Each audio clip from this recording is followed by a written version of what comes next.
Kim Tae-ho stood at the viewing port of Nexus Station and watched the stars beyond the massive structure. The station was bigger than most cities back on Earth and served as the main trading hub for dozens of alien species across the galaxy. Ships of all shapes and sizes docked at its countless ports, while beings from different worlds conducted business in the central districts. Tonight was special because the Galactic Council was hosting a diplomatic reception to celebrate new trade agreements between member species. Tae-ho adjusted his formal diplomatic uniform and checked his watch. He was waiting for his friend Park, So-min, to arrive from the research deck where she had been studying alien technology samples all day. So-min was brilliant beyond measure, and her work in quantum physics had earned respect from scientists across multiple worlds. She also happened to use a mobility chair due to a rare genetic condition that affected her muscle strength. This had never slowed her down in her research, but some aliens found it difficult to understand why humans allowed what they called weakness to exist. The reception hall buzzed with conversation in dozens of languages. Tae-ho recognized delegates, from the peaceful Zentari who looked like tall blue humanoids with extra arms. The insect-like hive collective representatives clicked and chittered among themselves near the food tables. Several other species mingled throughout the space while servers offered drinks and local delicacies from various worlds. So-min arrived 15 minutes later and smiled when she saw Tae-ho waiting by the entrance. Her mobility chair was sleek and modern with built-in computer interfaces that helped her work. She wore a beautiful dress that matched the formal nature of the event and had arranged her long black hair in an elegant style. Despite using the chair, she carried herself with confidence that came from years of proving her worth through intelligence rather than physical ability. "Sorry I am late," So-min said as she approached. The quantum resonance readings from the Altarian crystals were too interesting to put down. Tae-ho smiled and walked beside her as they entered the main reception area. "You know I would wait all night if you asked me to." They had been friends since university on Earth, where Tae-ho studied diplomatic relations, while So-min earned multiple degrees in physics and mathematics. After graduation, Tae-ho joined the military for several years before becoming a diplomat, while So-min went straight into research. When both received assignments to work with alien species, they requested to serve on the same postings whenever possible. Their friendship had grown stronger over the years as they supported each other through the challenges of representing humanity among the stars. The reception was going well until they encountered the Krellian delegation near the center of the hall. The Krellians were a warrior species that valued physical strength above all else. They stood nearly 8 feet tall with thick gray skin and muscles that bulged beneath their ceremonial armor.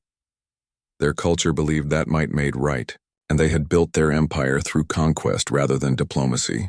Most other species tolerated them because the Krellians controlled key shipping routes and possessed advanced military technology. Vorthak was the largest Krellian present and served as their military commander. His armor bore the marks of countless battles, and his scarred face showed the evidence of a lifetime spent fighting. He stood with several other Krellian officers who deferred to his obvious authority.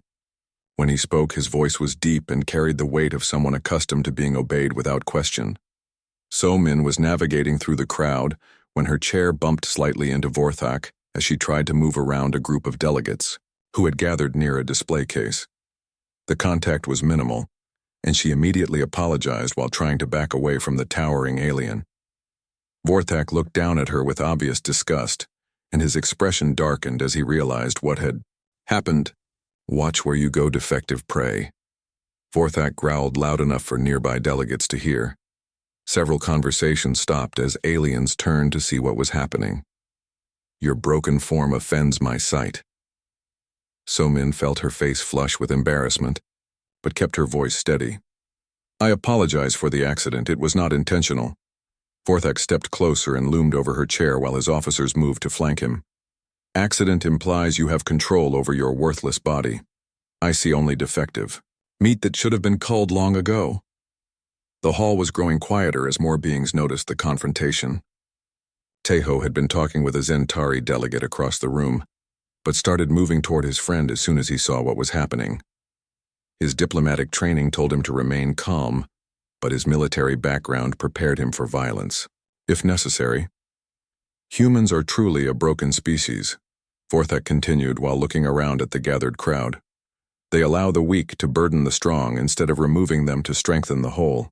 This thing should not exist among civilized beings. So-min felt tears forming in her eyes but refused to let them fall. She had dealt with prejudice before, but never so publicly, or with such venom. Several alien delegates looked uncomfortable with Vorthak's words, but none spoke up to defend her. The Krellians were too powerful and dangerous to challenge openly. Teho reached them just as Vorthak finished speaking. His jaw was clenched tight and his hands formed fists at his sides. Years of diplomatic training warred with his protective instincts as he struggled to control his response. So-min was the most important person in his life, and watching her humiliated in front of dozens of alien representatives made his vision turn red with rage. "You will apologize to my friend immediately," Teho said, in a voice that carried the authority of his military service. Vorthak turned toward him with amusement rather than concern. The defective prey has a protector. How touching that humans waste resources defending their inferior specimens. Challenge me to single combat if you have the courage. Teho stepped forward until he was within arm's reach of the massive alien. Settle this between warriors instead of bullying someone who cannot fight back. The Krellian commander laughed with genuine mirth, while his officers joined in. Combat implies you pose some threat to me, little meat. Humans are soft creatures who lack the strength to challenge true warriors. Station security arrived before the situation could escalate further. The guards were a mix of species who worked together to maintain order on Nexus Station. They positioned themselves between Teho and Vorthak while requesting that both parties step back from each other. The security chief was a professional who dealt with diplomatic incidents regularly and wanted to diffuse the tension before it caused larger problems.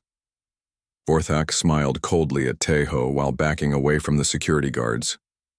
Your kind will be culled when the Krellian fleets come for your pathetic worlds. We will cleanse the galaxy of weakness, starting with your defective colonies. The Krellian delegation left the reception shortly after, while other aliens returned to their conversations with obvious relief. Several delegates approached So-min to offer sympathy, but their words felt hollow after they had remained silent during her humiliation. Teho stayed close to his friend as she struggled to regain her composure following the public embarrassment. They left the reception early and returned to So-min's quarters in the residential section of the station. She had not spoken since the incident, and Teho could see that Vorthak's words had cut deeper than any physical wound. He had known So-min for over a decade and had never seen her look so defeated or small. I make you look weak by association, So-min finally said, while staring out her window at the stars. Maybe I should request a transfer back to Earth so you can do your job without worrying about me. Teho knelt beside her chair and took her hands in his. You are the strongest person I know, and I am proud to call you my friend. What happened? Tonight says nothing about you and everything about them. So-min began crying then, and Teho held her while she let out years of frustration and pain. She had worked twice as hard as anyone else to prove her worth, but still faced judgment based on her physical condition rather than her achievements. The incident with Vorthak had simply been the most public and cruel example of prejudice she encountered regularly.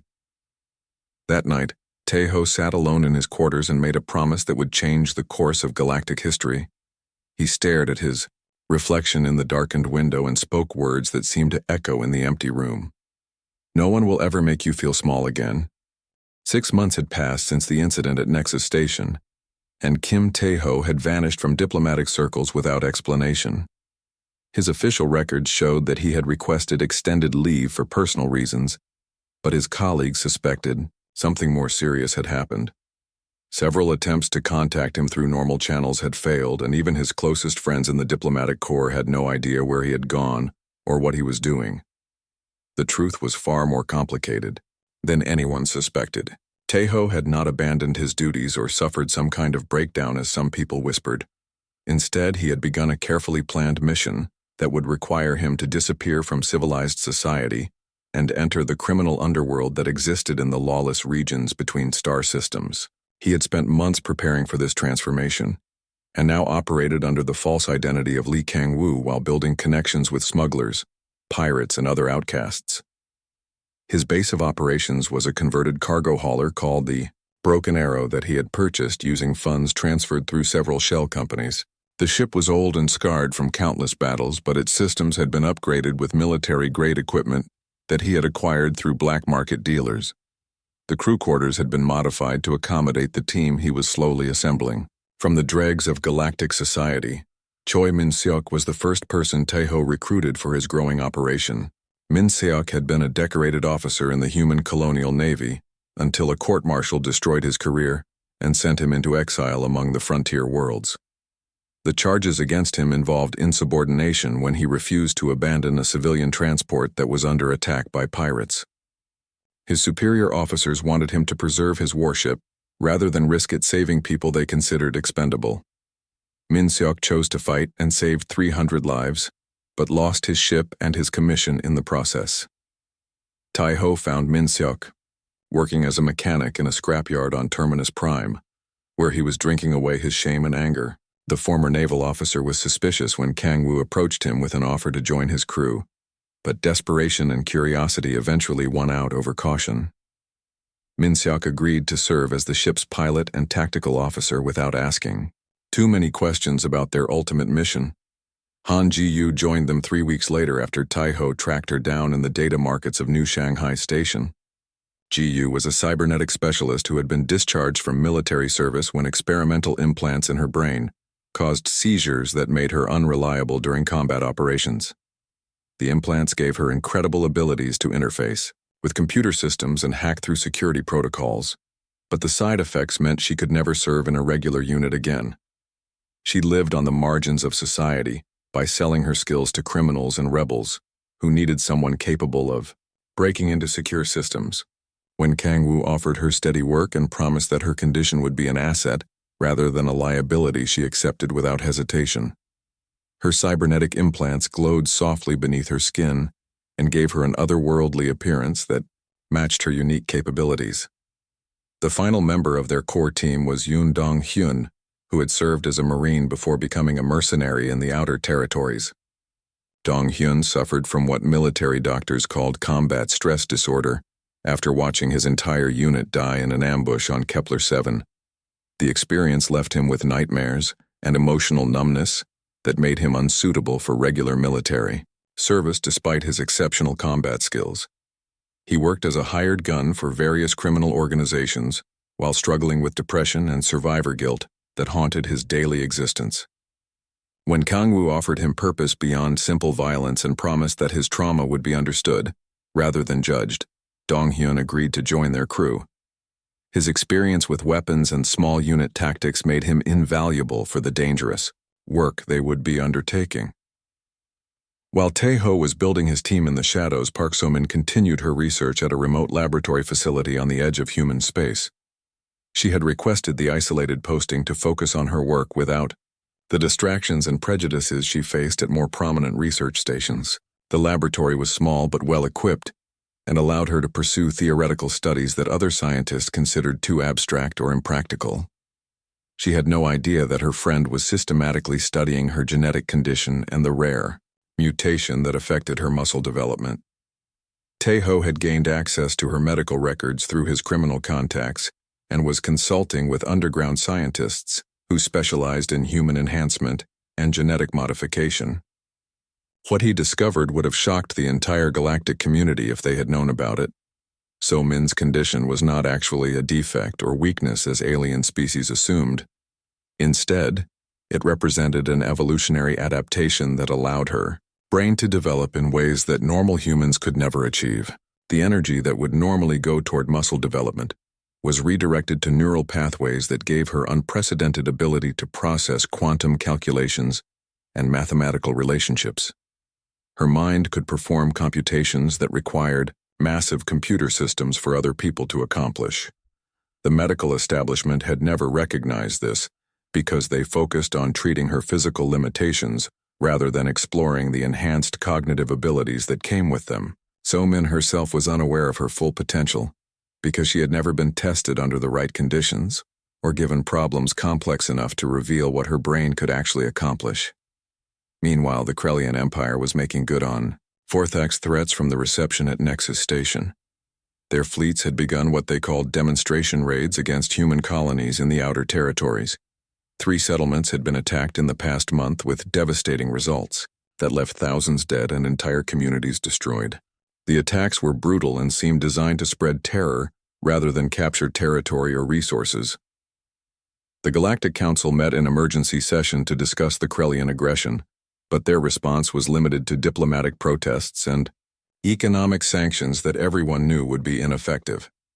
Most member species were afraid to confront the Krellians directly because their military power was too great, and their willingness to use violence was well established. The council members offered sympathy to humanity, but refused to provide military assistance or meaningful support. Human colonial governments pleaded for help from Earth, but the response was slow and inadequate.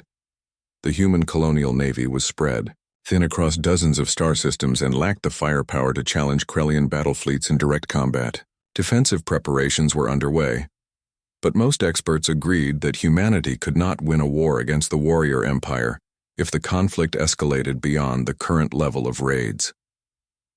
Tae-ho watched news reports of the attacks from his hidden base in the Void Nebula and felt his resolve strengthening with each new atrocity. The Broken Arrow was anchored near an abandoned mining station that provided perfect cover for their operations while keeping them far from the shipping lanes where they might be detected by authorities. His crew had grown to include a dozen specialists who shared the common experience of being rejected or abandoned by mainstream society. The team included humans who had been dismissed as defective or unreliable by military and civilian institutions, but who possessed unique abilities that could be valuable under the right circumstances. Tae-ho was not randomly collecting outcasts, but carefully selecting individuals whose differences might represent hidden strengths that conventional thinking failed to recognize or appreciate. His recruitment efforts took him to rehabilitation centers, psychiatric hospitals, and disability support facilities, where he found people who had been written off by others. He offered them purpose and belonging while studying their conditions to understand how perceived weaknesses might actually be advantages in the right context. Each new team member brought capabilities that traditional military units would never think to utilize.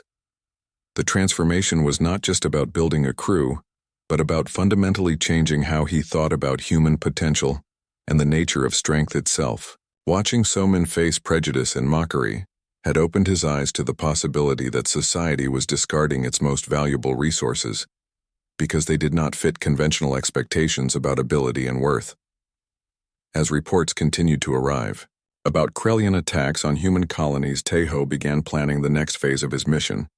The demonstration raids were just the beginning, and he knew that Vorthak would eventually escalate to full-scale invasion if humanity appeared weak and divided.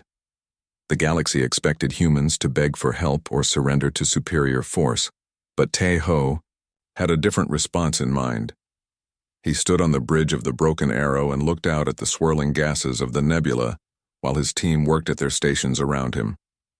Min-seok was running tactical simulations while Ji-yu monitored communication intercepts from across the sector. Dong-hyun was training new recruits in combat techniques adapted for unconventional warfare. They were no longer the broken individuals that society had discarded, but the core of something entirely new. They think we are weak because we protect those they consider defective. 1 year had passed since Vorthak humiliated Park So-min at the diplomatic reception, and Kim Tae-ho had built something the galaxy had never seen before.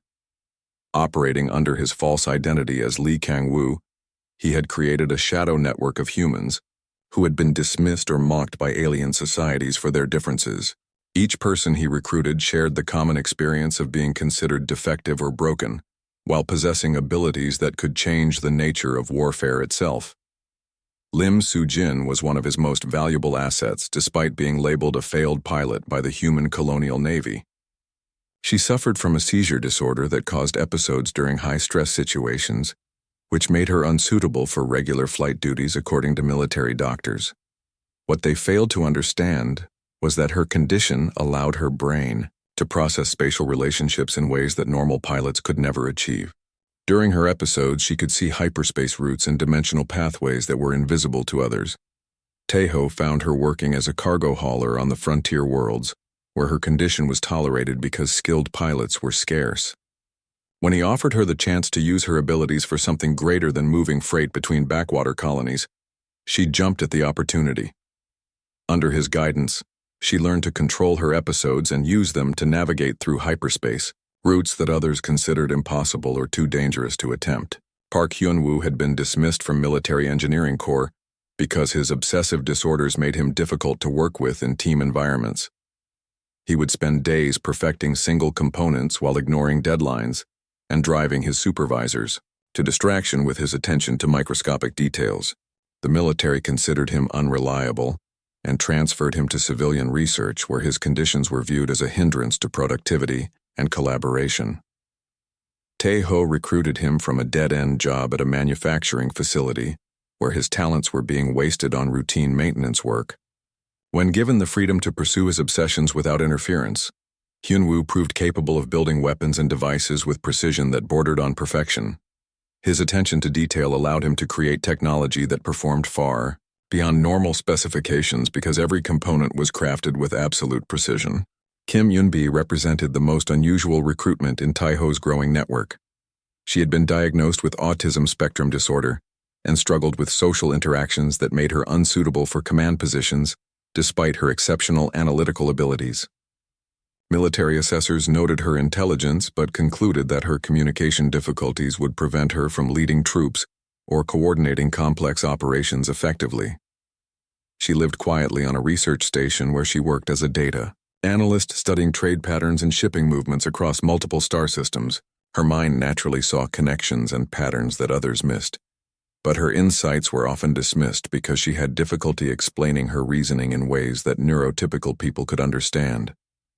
When Tae-ho discovered her work, he realized that she could predict military movements and strategic decisions with accuracy that seasoned generals would envy. The network grew carefully over the course of months as Tae-ho identified and recruited individuals whose differences represented hidden advantages in the right context. He established safe houses and training facilities on remote worlds where his people could develop their abilities without fear of judgment or interference. Each location was carefully chosen to avoid detection by authorities while providing the resources needed for the specialized training his recruits required. The revelation that changed everything came when So-min's research facility was attacked by Krellian raiders. She had been working late in her laboratory when the assault began with bombardment from orbit that destroyed the station's defensive systems and disabled most of the communication arrays. The attack was not random, but specifically targeted her facility because intelligence reports indicated that humans were developing new technologies there. Forthak himself led the boarding party that captured the research station and took So-min prisoner. He remembered her from their encounter at Nexus Station and took personal satisfaction in finally having the chance to demonstrate Krellian superiority over what he considered a defective example of humanity. The other researchers were killed during the initial assault, but So-min was kept alive for interrogation and psychological warfare. The Krellian commander wanted to break her spirit before extracting information about human research projects and defensive capabilities. He had her brought to the command center where he could oversee her questioning personally, while his troops searched the facility for useful technology and data. The interrogation began with standard techniques, but escalated to physical torture when she refused to provide the information they demanded. "Your defective body makes this easier," Forthak told her while his soldiers prepared their instruments. "Pain will be amplified by your weakness, and you will beg to tell us everything we want to know." But something unexpected happened when the torture began. Instead of breaking under the stress, So-min's mind seemed to transcend normal limitations and reach a state of consciousness that allowed her to process information with unprecedented clarity. The pain activated neural pathways that had been dormant since birth and unlocked cognitive abilities that even she had never suspected she possessed. Her consciousness expanded beyond the confines of her physical body, and she began calculating quantum signatures and probability matrices with the speed and precision of a supercomputer. The torture was still happening, but her mind had moved beyond the immediate situation to analyze the mathematical relationships that governed the entire star system. She could see the positions and movements of every ship in the Krellian fleet as clearly as if she was looking at a tactical display. The quantum calculations revealed weaknesses in the enemy formation and predicted their future movements with perfect accuracy. She realized that their attack pattern followed standard Krelion doctrine, which made their behavior predictable, despite their apparent overwhelming advantage. More importantly, she discovered that their ships were vulnerable to certain types of interference that could be exploited if someone knew exactly where and when to strike. Using her enhanced mental state, she managed to access the station's damaged communication system through a quantum resonance technique that should have been impossible for a human brain to perform. The signal she transmitted was unlike anything the galaxy had ever seen because it contained computational data, compressed into formats that only another enhanced mind could decode and understand properly. Tejo received the transmission while his network was conducting training exercises in the Void Nebula. The message appeared to be random static at first, but when his team analyzed it, they realized that it contained incredibly detailed intelligence about the Krelian fleet positions and tactical capabilities. More importantly, it included quantum calculations that revealed fundamental weaknesses in their technology and strategy. The transmission proved that Somin's condition was not a defect, but an evolutionary advancement that allowed her to process information in ways that normal humans could never achieve. The torture that was meant to break her had instead awakened abilities that seemed almost divine in their scope and precision. Her mind had become a weapon more powerful than any technology the galaxy had ever developed. She has calculated their destruction, Tejo told his assembled team while reviewing the data his friend had transmitted. Every weakness, every blind spot, every moment when they will be vulnerable. The network's response was immediate and coordinated. Su-Jin used her unique navigation abilities to plot hyperspace routes that would allow small strike teams to appear inside the Krelian formation without being detected. Hyunwoo's perfect weapons were loaded onto ships that could exploit the tactical vulnerabilities So-min had identified. Yunbi coordinated the timing to ensure that multiple attacks would occur simultaneously across different parts of the enemy fleet. The Shadow War began not with massive battles but with surgical strikes that demonstrated human potential in ways the galaxy had never imagined. Tejo's network did not try to match Krelian strength with superior firepower, but instead used abilities that their enemies could not understand or counter effectively. Each operation was planned using So-min's calculations and executed by individuals whose differences made them uniquely suited for unconventional warfare.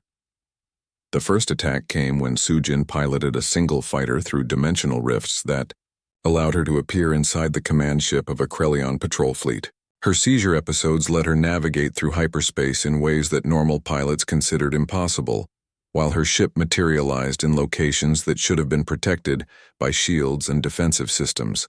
She delivered Hyunwoo's perfect weapons directly to the enemy's most critical systems before vanishing through another impossible route. The Krelian vessels did not just suffer damage but were disintegrated at the molecular level by weapons that had been crafted with obsessive precision.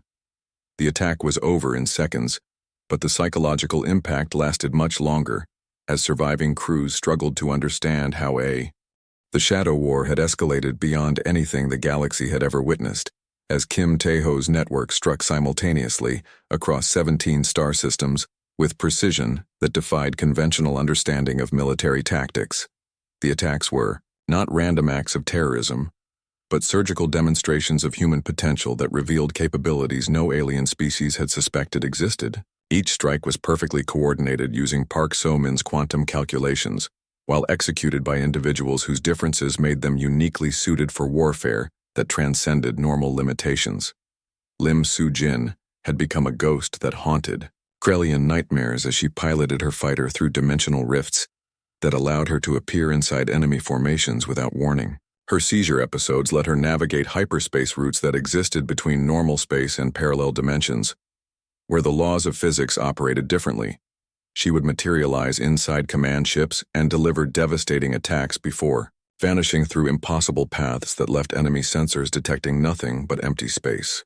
The psychological impact was immense as Krelian crews realized that their most heavily defended vessels could be penetrated by a single human fighter using methods that their technology could not detect or counter. Su-Jin's attacks were not just about destroying ships but about proving that human differences represented advantages that warrior cultures had never learned to recognize or respect. Park Hyunwoo's weapons performed beyond anything the galaxy had seen. because his obsessive attention to detail allowed him to craft devices with molecular precision that normal manufacturing could never achieve. His plasma charges did not simply explode but initiated chain reactions that disintegrated enemy vessels at the atomic level, while his guidance systems tracked targets through quantum entanglement that made evasion impossible. Each weapon was a masterpiece of engineering that reflected the perfect focus his condition provided. Kim Yoon-bi coordinated the network's operations with tactical brilliance that made seasoned military commanders look like children playing simple games. Her autism allowed her to see patterns in enemy behavior and predict their responses with accuracy that seemed prophetic to outside observers. She could anticipate fleet movements weeks in advance and position network assets to exploit weaknesses that would not become apparent until the attacks actually began. The Galactic Council convened emergency sessions as reports flooded in about the mysterious attacks that were systematically dismantling Krellian military power across multiple sectors. Intelligence analysts struggled to understand how small groups of humans were achieving results that should have required massive fleets and technological superiority that humanity supposedly did not possess. The pattern defied everything they thought they knew about human capabilities and military doctrine. Human colonies that had been defenseless just months earlier were now protected by technologies that seemed to violate the laws of physics and tactics that redefined the nature of warfare itself. Defensive systems appeared overnight that could detect and destroy Krellian raiders before they reached planetary orbit, while communication networks transmitted information using quantum entanglement that made interception impossible. The transformation was not limited to military technology, but extended to every aspect of human civilization, as Taiho's network shared their discoveries with colonies across human space. Research facilities that had been studying alien technology suddenly began producing innovations that surpassed anything the galaxy had seen, while defensive installations incorporated principles that conventional science insisted were impossible. But the true revelation came when Taiho finally launched the rescue mission to save So-min from Krellian captivity. The operation required penetrating the most heavily defended facility in enemy territory, while extracting a prisoner from a detention center that was designed to be impregnable. Intelligence reports indicated that Vorthak himself was overseeing her interrogation and would not hesitate to kill her rather than allow her rescue. The assault began with Su-jin opening dimensional rifts that allowed the rescue team to bypass the outer defenses and appear directly inside the detention facility. Hyunwoo's weapons disabled security systems with electromagnetic pulses that were calibrated to shut down Krellian technology without affecting human equipment. Yoon-bi coordinated the timing to ensure that each phase of the operation occurred at the exact moment when enemy responses would be slowest and least effective. Taiho led the rescue team through corridors that should have been filled with guards, but had been cleared by precise strikes that eliminated resistance without triggering general alarms. They moved through the facility like ghosts while following routes that Yoon-bi had calculated would avoid detection until they reached the command center, where So-min was being held. When Taiho found his friend, she had been changed by her ordeal in ways that went far beyond physical trauma. The torture that was meant to break her spirit had instead unlocked cognitive abilities that seemed almost divine in their scope and precision. She could process quantum mechanics in real time and calculate probability matrices with her mind alone, while her consciousness seemed to exist partially outside normal space and time. "They do not understand what they have awakened," So-min told him as he freed her from the restraints that had held her prisoner. "The pain opened pathways in my mind that I never knew existed, and now I can see the mathematical structure that underlies all reality." The rescue team prepared to leave through the same dimensional rifts they had used to enter, but Vorthak arrived with his personal guard to prevent their escape. The Krellian commander had realized too late that the humans were not trying to match his forces with superior firepower, but were using abilities that his culture could not comprehend or counter effectively. "You will not escape with the defective. Pray," Vorthak growled while his warriors moved to surround the rescue team. "She will die here along with all of you and serve as an example of what happens when inferior species challenge Krellian dominance." So-min looked at the massive alien warrior with expression that mixed pity with absolute certainty about what was going to happen next. Her enhanced consciousness had calculated every possible outcome of the confrontation, and she knew exactly when and how Vorthak would meet his end. The quantum mathematics were as clear to her as simple arithmetic, while the probability calculations showed only one possible result. 47 seconds, she whispered while staring directly into his eyes. That is when you will die. The battle that followed was unlike anything the galaxy had ever witnessed, as human abilities that had been dismissed as weaknesses proved to be advantages that conventional military thinking could not account for. Tejo's team moved with coordination that seemed telepathic, while their weapons struck with precision that defied the chaos of close combat. Each member of the rescue team contributed their unique capabilities to create a fighting force that operated beyond normal human limitations. Vorthak's prediction proved accurate to the second, as Hyunwoo's perfect weapon found its target at exactly the moment So-min had calculated. The Krellian commander fell not to superior strength or advanced technology, but to mathematical certainty that had been processed by a mind that could see the future through quantum probability calculations. The rescue mission's success marked the beginning of the network's final phase as they prepared to launch Operation Broken Crown. Using So-min's enhanced abilities, they began calculating the destruction of the entire Krellian Empire through systematic attacks that would make their collapse appear to be internal failure rather than external assault. The plan was not just about defeating an enemy, but about demonstrating that human diversity represented a form of evolution that made them uniquely dangerous. The network's capabilities had grown beyond anything their enemies could understand, as individuals who had been mocked for their differences revealed themselves to be components of a weapon system that could reshape the balance of power among the stars. They were no longer the broken outcasts that society had discarded, but the architects of a new galactic order that would be built on different principles entirely. So-min sat in the command center of the Broken Arrow while her consciousness expanded across multiple dimensions to calculate the quantum signatures of every ship in the Krellian fleet. Her mind had become something beyond human understanding as she processed mathematical relationships that governed the structure of reality itself. The torture that was meant to destroy her had instead transformed her into a being whose intellectual capabilities approached the divine. They called me defective, she said, while watching probability matrices cascade through her enhanced consciousness. But they never understood that what they saw as weakness was actually the next step in human evolution. The galaxy would soon learn that humanity's greatest strength came not from conformity or conventional ability, but from embracing the differences that others dismissed as flaws. The network that Tejo had built around protecting his friend would become the foundation for a new understanding of what it meant to be human and what humans could accomplish when their diversity was recognized as an advantage rather than a limitation. The Krellian Empire fell in exactly 72 hours as Park So-min's calculations proved accurate, down to the final second.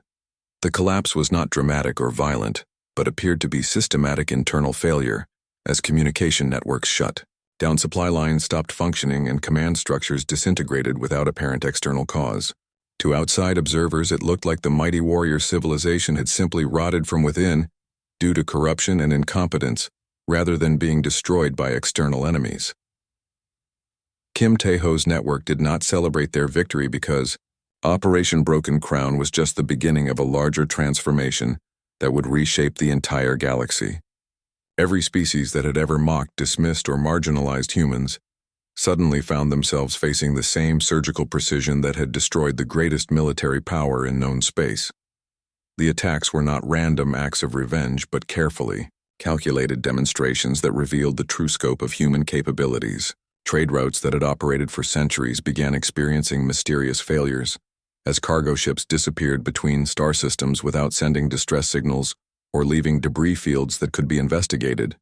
The disappearances followed, patterns that seemed random until analysts realized they were targeting specific economic relationships that supported species who had shown prejudice against human diversity and differences.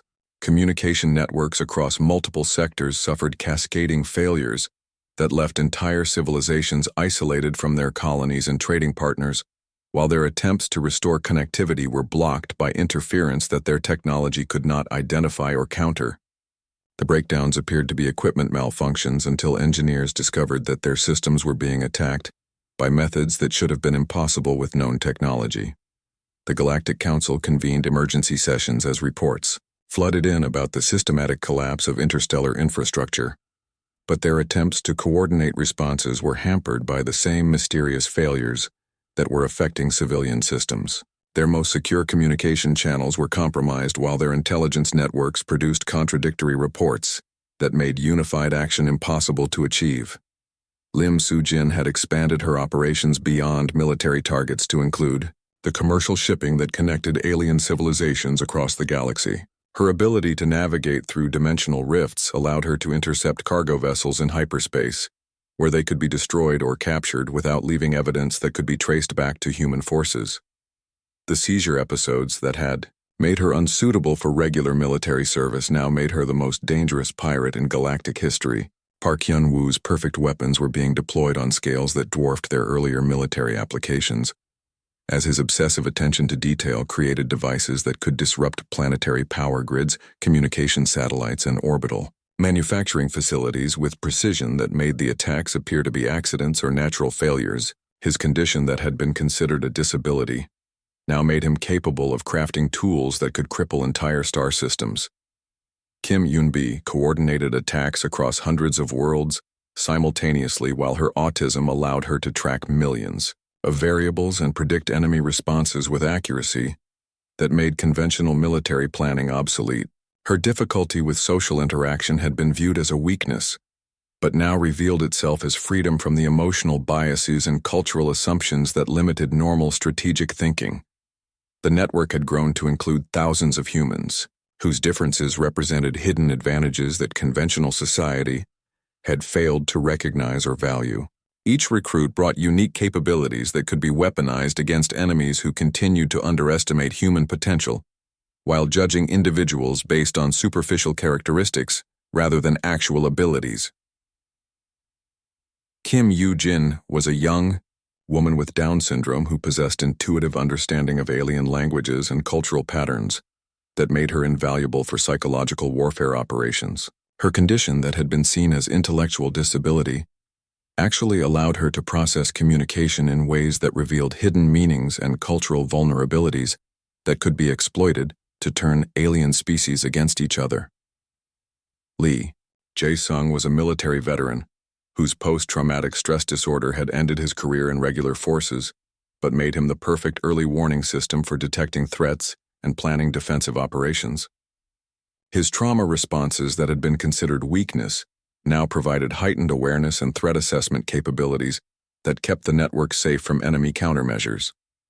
Song Hye-won was a blind woman whose other senses had developed to extraordinary levels that allowed her to navigate through hyperspace using sensory input that sighted people could not perceive or interpret. Her disability that had limited her opportunities in normal society now made her capable of piloting ships through regions of space that were considered impossible to traverse safely. The transformation extended beyond military operations to encompass every aspect of galactic civilization as the network shared their discoveries with human colonies and research facilities across known space. Technologies that had been considered theoretical impossibilities became practical realities, while defensive systems appeared that could protect entire star systems from invasion or attack. So-min sat in her specially designed command center on New Terra, where the network had established its primary base of operations. Her consciousness existed partially outside normal space and time as she processed quantum calculations that governed the mathematical structure of reality itself. The torture that was meant to break her had instead elevated her to levels of intellectual capability that approached omniscience within her areas of expertise. Around her worked dozens of individuals whose conditions had been viewed as disabilities or disorders by conventional society, but who now served as the core of an organization that could reshape the balance of power among the stars. They were no longer the broken outcasts that had been discarded or marginalized, but the architects of a new galactic order based on different principles entirely. The garden where So-min spent her quiet moments was filled with plants from dozens of worlds, while serving as a symbol of the diversity that had become humanity's greatest strength. She no longer used the mobility chair that had marked her as different because her enhanced consciousness allowed her to interface directly with technological systems through quantum entanglement that made physical movement unnecessary for most activities. Vorthak survived the fall of his empire but existed now as a broken prisoner aboard his own former flagship, which had been captured during the final phase of Operation Broken Crown. The proud warrior who had mocked human weakness found himself completely dependent on the mercy of beings he had considered inferior, while watching his civilization crumble. According to mathematical calculations, he could not understand. When Tejo visited the prisoner for their final confrontation, he found a creature who had been stripped of everything that had defined his identity and purpose. The massive alien, who had once commanded fleets and conquered worlds, now cowered in a cell while struggling to comprehend how his empire had been destroyed by the very individuals he had dismissed as defective prey. "You mocked her condition without understanding what it represented," Tejo explained while looking down at the defeated warrior. "Every attack, every failure, every collapse of your civilization was calculated by the mind you called defective. The galaxy's new order was not built on strength or supremacy, but on recognition that differences represented advantages rather than weaknesses when properly understood and supported. The network had proven that what mainstream society considered disabilities or disorders could actually be forms of human evolution that provided capabilities beyond normal limitations. Species that had shown prejudice against human diversity found their own civilizations restructuring according to principles that valued inclusion and accommodation over conformity and traditional measures of ability. The changes were not imposed through conquest, but emerged naturally as the advantages of embracing differences became impossible to ignore or deny. Children across human space grew up learning that their unique characteristics might represent strengths that could benefit their communities rather than problems that needed to be fixed or hidden. Educational systems adapted to recognize and develop abilities that conventional thinking had overlooked, while research facilities studied the connections between neurological differences and enhanced capabilities. The woman who had once been humiliated for her physical condition now sat at the center of a galactic transformation that had begun with a simple promise between friends. Tejo had kept his word that no one would ever make Somin feel small again, because she had become the mind that calculated the movement of stars and the fall of empires. Her consciousness expanded across multiple dimensions while processing mathematical relationships that governed the structure of reality itself. The genetic condition that had been seen as weakness had revealed itself to be the next step in human evolution, while her enhanced abilities made her the most powerful individual in galactic history.